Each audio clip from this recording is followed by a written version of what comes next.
Hey, welcome back sa Kung Ano Man 'To. And para sa episode ngayon, we're gonna be talking about being yourself. And pasensya na kung malat yung boses. I think na inuubo ako pero at the same time kakagising ko lang. So bago tayo mag-start, konting chika muna as always. So, man, fuck. Okay, so today I had a pretty okay day naman at school. I enjoyed the usapan, lalo na yung sa subject namin na ethics. Definitely gonna make an episode about the discussion. We talked about navigating moral dilemmas.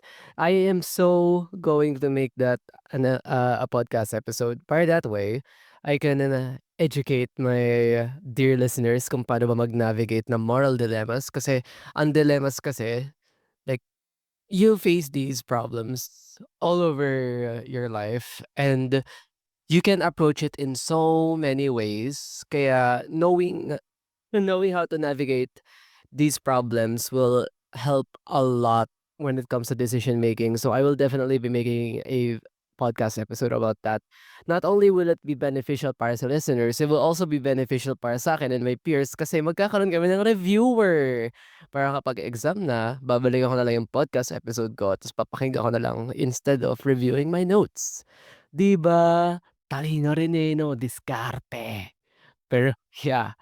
So that happened, and then when I got home, I kept procrastinating kung magre-record ba ako or manonood ba ako ng 13 Reasons Why. Nanood ako ng 13 Reasons Why kasi ba't pa magre-record, puwede naman bukas. Pero anyways, ginanahan ako mag-record kaya ako nagre-record today. So, nanood ako 13 Reasons Why and I gotta say, okay, I will also be making an episode about 13 Reasons Why because it's a pretty good show and I feel like it would be great if I could share my comments about the film. And yung episode today na pinanood ko, it's very targeted towards men, pero I like the social commentary, pero more on that on another episode. Um, so ayun, I took a nap and then I woke up and then nalaman ko I took a nap nung around 5 and I woke up around 9. I don't know if mako-consider pa ba yung nap or sleeping nap, pero I consider it a nap. So, I woke up and then nalaman ko natuloy pa rin pala yung film fest and we still have to make a film. I already made like ang problema kasi sa film fest, like I'm super passionate about it and I was really excited to pursue a project of mine. Malawat pa yung story, yeah, and a bit cringy, not gonna lie, pero it's a pretty enjoyable story. I wrote the script. The script has like 13 to no, it has like 14 to 18 scenes. It's not a full-length film, pero I consider it a short film because it's around 40 minutes. So it's not a full-length film, pero it's getting there. And nalaman ko na around 10 to 30 minutes lang pala in duration. So I had to cut down on some of the scenes and it was a disaster. Kasi na-shorten yung film and dahil na-shorten siya, hindi lahat ng characters nung story nabigyan ng screen time and nag-focus lang ako sa main character at saka yung secondary character. And dahil dun, medyo naging flat. The story falls flat.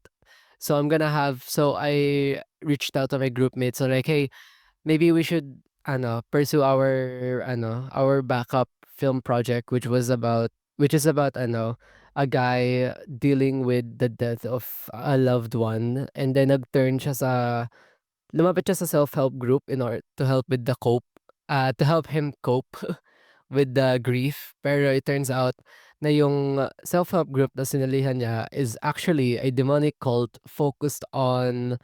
uh focused on bringing back dead people, and the story is gonna be about him trying to leave the cult. Very, very nice. It's not my idea. Idea siya nung fellow MMA classmate namin, which is si Stacy.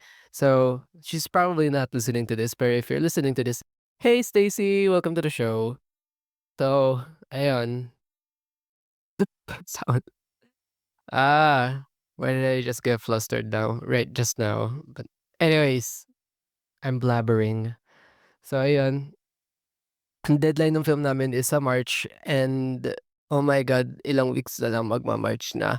And on top of that, para sa NSTP namin kailangan namin mag-decorate ng, mag-mural sa walls ng STI and ang haba ng wall na yon. And isipin mo for the month of February gagawa ako ng like magme-mural kami at saka filmmaking.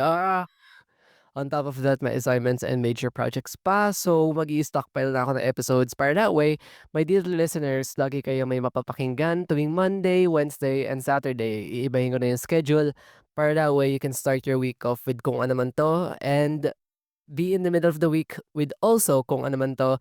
And of course, you can also end your week with kung ano man to.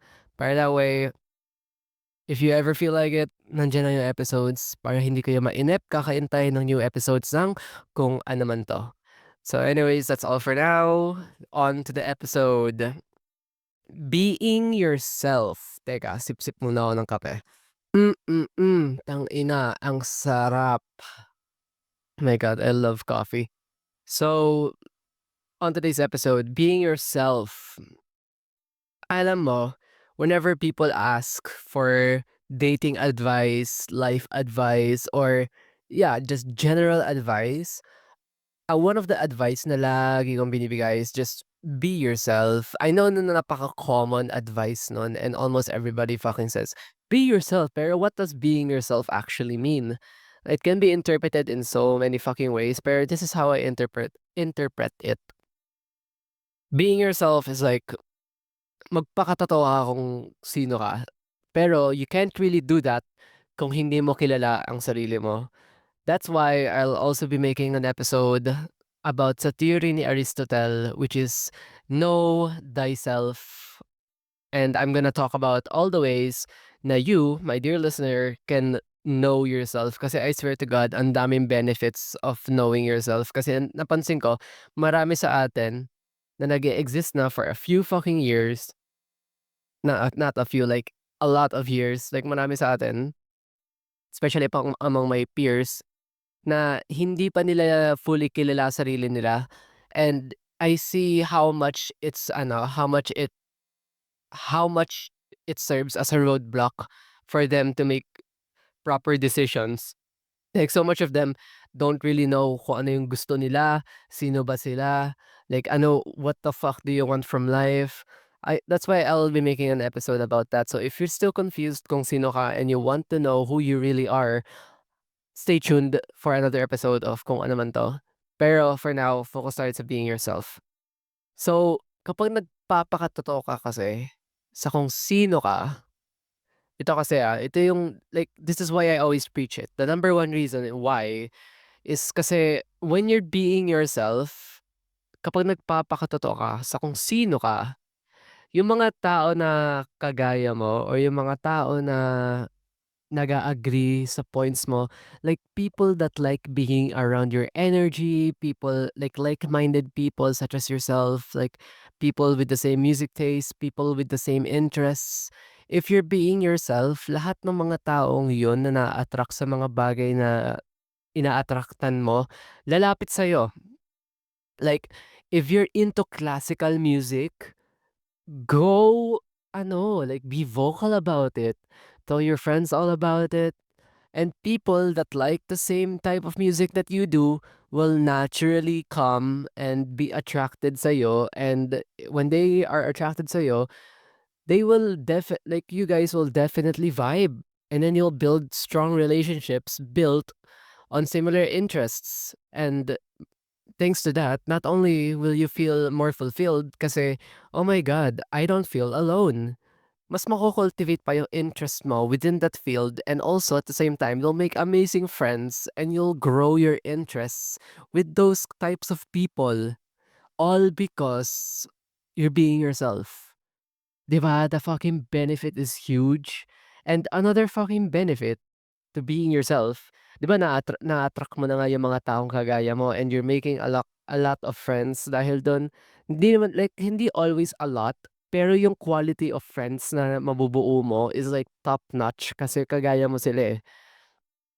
And people na hindi bet yung vibe mo, people na you wouldn't get along with, people that you would have a hard time relating to. people na hindi ka nage matataboy mo sila. Like, being yourself, it attracts like-minded people and it repels people that you don't want to vibe with.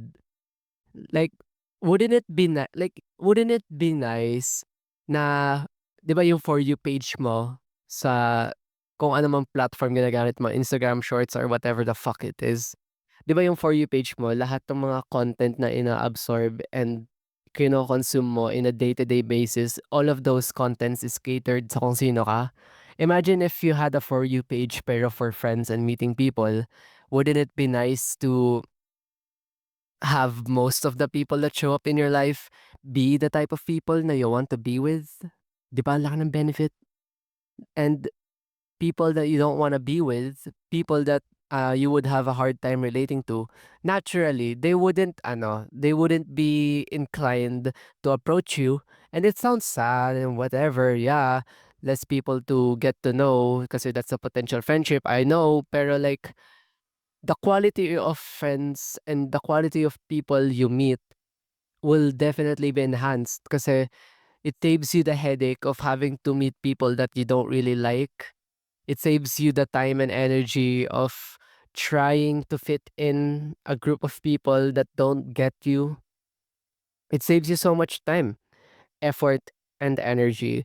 It sounds like I'm endorsing being yourself as if it's a fucking product. I know. I think one of my friends told me that na like in one of my episodes parang ako nag-endorse. Pero I'm just really passionate about talking about shit. Kaya nga ako gumawa ng podcast eh. So, ayun, point number one, being yourself attracts like-minded people and repels the people that you do not vibe with. Like, for example, nung around grade 9 or grade 8, um, ayun, nung grade 8. Nung grade 8, oh God, I will definitely be talking about grade 8 in another episode, pero like, I was high-key outcasted. Or that's at least how I feel like, how I felt like. That's like yun yung laman ng journals ko when I look back on my journal noong grade 8. It's mainly just me feeling outcasted. Pero like during that time, I was just being me. Pero I have to say, grade 8 Nash is like really fucked up compared to current Nash. Kaya I understand why I was outcasted. Pero more on that on another episode. Pero like the point is during that time I was really vocal about journaling and like my love for journaling. I was really vocal about it and I was really vocal about loving lo-fi music. And not a lot of people vibe with lo-fi music kasi most people at sa class ko that time loved OPM and pop music. Like and it's very common. It's very very common. And it made it a bit hard for me to make friends.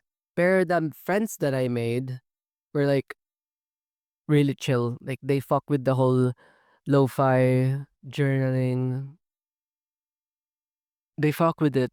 And then like from that simple like-minded interaction, I ended up building friendships that lasts hanggang ngayon and which is fucking amazing. And we don't just vibe sa lo-fi, they vibe with the whole like with my whole attitude and I vibe with their attitude. And then it's just a big fucking vibe. And then hanggang ngayon, we're still friends. And I am so fucking grateful for that. Kasi mahirap, like hindi lahat ng tao nakakaranas magkaroon ng friendships na tumatagal hanggang sa next chapters ng lives nila. And it's normal, pero it is sad, I have to admit. Kaya And I used to think that I was one of those people. Pero I looked back and I appreciate the fact that I'm still friends with these people. Hanggang ngayon, we still hang out, we still talk. And if they're listening to this, hey, kilala mo na kung sino ka. So ayun, you see what I'm trying to say, dear listener? And my love for journaling, I kept it consistent for like 5 years now. I have 5 books filled with notes and just thoughts. I love how my love for journaling transitioned to podcasting. Mm. Just it ages like wine. And dahil my love for journaling, because of that, I ended up attracting people that were into poetry, people that loved writing poems, people that loved writing speeches, and I ended up vibing with them, and I ended up branching out to like other hobbies and other shits and poetry. I do poetry sa journals ko, pero like when I met people through journaling na through journaling, I met people who do poetry, and dahil dun mas lumalim yung appreciation ko for good poetry and literature then. Like, they think na I'm the bookish type, pero in reality napakatamad ko magbasa. Mahilig lang ako mag-share ng thoughts and opinions before sa journaling, so ngayon sa podcast na. And it's free entertainment na rin, and it's more easier kasi datakdak ka lang kaysa naman magsulat ka. Like, more on journaling on another episode. Ang daming daldal 'no? Pero yeah, you see my point? You can meet so many good people through that. And like, okay, here's another example. Like, I admit nung bata ako, well, hanggang ngayon naman, eh, I'm a bit I would some people would consider me a weirdo, and it kinda sucks. Ay hindi sa tingin ko hindi naman ako baduy, pero of course some people would think that, and that's okay, everyone's entitled to their opinion, and people say a lot about me. People are entitled to their opinion, pero then again, when people like those people that would consider me a weirdo and wouldn't wanna be around me, dahil I'm being myself, it saves me the trouble of being friends with people that think I'm a weirdo, 'di ba? Like, dahil I'm myself, nakikita nila yung true colors ko. They know na they wouldn't vibe with me, and then naturally, they they don't ano, they don't try to get to know me. And thanks to that, it saves me the trouble of having to avoid a person that I don't wanna hang out with, 'di ba? Ang diskarte din, eh, 'no? Kaya if you implement being yourself, like, it saves you so much time and effort. And another point to being yourself, it helps build a stronger self-identity.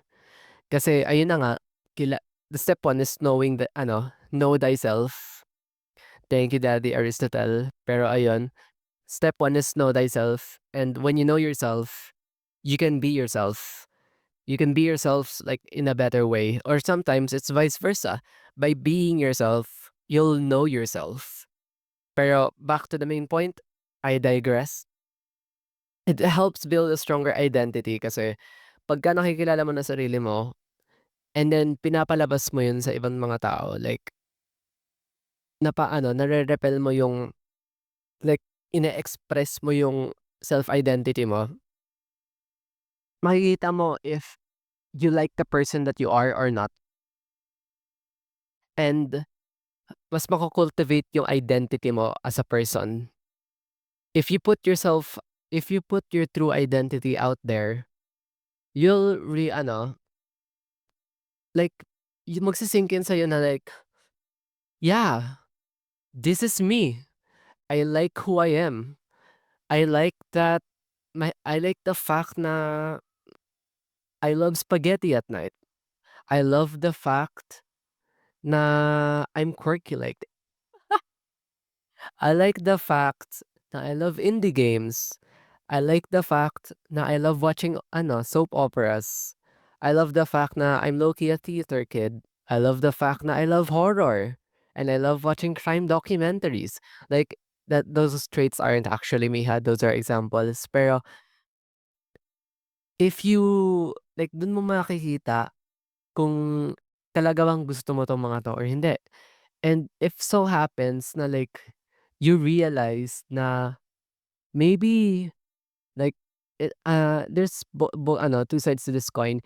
Either you realize that you like who you are or you don't like who you are. When you realize that you don't like who you are, you can look at it as a sad way na like, I don't like who I am. I fucking hate myself. I kinda don't like the fact na ganito ako. You can look at it like that, pero you can also look at it na like, wow, at least ngayon na-realize ko na hindi ako 'to. So I need to change that. Like, let's say initially you thought na you like basketball, you're into sports like that. Pero once you actually put yourself out there, start going on court, start playing with people, and then nag-sink in sa'yo na like, maybe this isn't really my sport. At least now, you know. Even if na-abolish yung prior knowledge mo about your self-identity, kahit na-abolish yun, at least now, alam mo na kung sino ka ba talaga. Like, yes, it's sad na yung initial idea mo of who you are turned out to be false. It's sad, yes. Pero through the act of knowing of who you through the act of knowing who you really are, through the act of abolishing your prior knowledge, you now know who you really are. You know na you're not the type of person to like basketball. Maybe naisipan mo lang mag-try ng dance. Sinubukan mo, sinubukan mo sumali sa school activity, sinubukan mo mag-aral ng choreos and makipag-coordinate with other members ng dance group and then na-realize mo na like, maybe dancing isn't my thing. Maybe before you used to think na you would be a great dancer pero now na na-try mo, na-realize mo na hindi, okey lang yun. At least you tried, 'di ba? It's not always a sad story. You can be a pessimist and you can be an optimist, when it comes to being yourself, I don't think that there's gonna be a loss. Uh, like, let's say you're a big like, you don't get along well with people and you're socially awkward, you don't interact well with other people, like, you're considered to be a weirdo or whatever, and you feel so alone kasi so many people outcast you. It's sad, it's hella sad, pero at the same time, it also teaches you how to navigate social situations when you're being yourself. Malalaman mo kung, kailangan kong baguhin 'tong part na 'to kasi when I do this, it makes people feel uncomfortable or like, maybe bawas-bawasan ko magmura kasi the people I'm around don't really like that and hindi tama 'yun for this setting. Ayun, matututo ka kung paano mo ilugar yung sarili mo and kung paano makihalubilo sa mga tao. And my last point of being yourself, it helps you live a more authentic and fulfilling life. Kasi wouldn't it be nice to live life at the beat of your own drum? Wouldn't it be nice to live life knowing na hindi ka nagpapaka-fake? Like, totoo ka sa kung sino ka, kilala mo sarili mo, at saka yung kilos, galaw at salita mo ay ikaw na ikaw. Hindi ba ang fulfilling nun? Wouldn't it be better to just be yourself rather than pretend to be someone you're not? Then again, of course, my imposter syndrome. Sometimes you feel like you're not supposed to be the person that you are.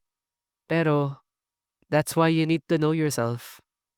That's why you need to figure shit out. And being yourself is such an effective tool to help you with that. Kasi, okay, ito, common example, people pleasers. Bato sa langit ang matamaan. Tanga, 'di joke lang. People pleasers, it's a problem. It's a big problem actually. Kasi most of the time, ina-alter mo yung like, it's okay to change and alter things about yourself to fit into a certain group, lalo na if it's a professional setting. Siyempre kasi nakikihalubilo kayo, nakikisama kayo, it's normal na ibahin yung a few parts of yourself. Maybe in one group, mas educated ka magsalita, and in another group, mas basungkulero ka magsalita, and that's fine kasi nakikihalubilo ka, nakikisama ka. Pero when it comes to people pleasers kasi, more episode like, people pleasers, more on that on another episode. Pero kung people pleaser ka kasi, you change yourself to the point na you change yourself to the point na you change your self-identity for the sake of acquiring the approval of others. If you keep living life like that, there will come a point in time where mare-realize mo like, you feel unfulfilled. You feel as if you're living a life that's not you. You're living a life that's not yours. And that it's gonna you're gonna reach a point where you feel like you're living your life for other people. You're gonna feel as if you exist not for you but for other people. And that feeling is such a shitty feeling, and I hope that it doesn't go to that point. And if it does, it's not too late. You can change. Everybody can change, my God. As long as they're willing to put in the work, they can change. At least that's what I think so. Pero yun, when you're yourself kasi, you live a more authentic and fulfilling life. Talagang lahat ng decisions mo is based on kung sino ka. That like the things that you do is you talaga, and no one else but you. And once you once you follow being yourself and you apply these three key points, you'll look back at your life and think, damn, that was one hell of a ride. Made so many friends. No, not so many. Made friends with such good mm, made friends that you really vibe with. Did shit that you really wanna do, made memories with people. Like, mm, what a life, 'di ba? Kasi you'll look back and you'll be like, "Damn, I remember those times that we did that just for the hell of it, and I did it because we wanted to, and they get why I wanted to do it, and then you do." 'Di ba? Like, let's say you're a business person and you really wanna gusto mo na talagang magnegosyo. And you surround yourself with people na mahilig din sa gano'n, na gusto na rin magnegosyo kagaya mo. And then nag-look back ka, and then you remember the times na nagpakatotoo ka sa kung sino ka, and then naka-attract ka ng mga tao na kagaya mo, ta's lalo kang ginanahan habulin yung dreams mo, 'di ba? See what I mean? So ayun, that's all na muna for now. I hope you enjoy this episode about being yourself. I definitely enjoyed talking about it. Kita naman kasi tumataas yung boses ko. So ayan, if you enjoyed this episode, please follow the show para updated ka for new episodes dito lang sa Kung Ano Naman To. And until next time, bye!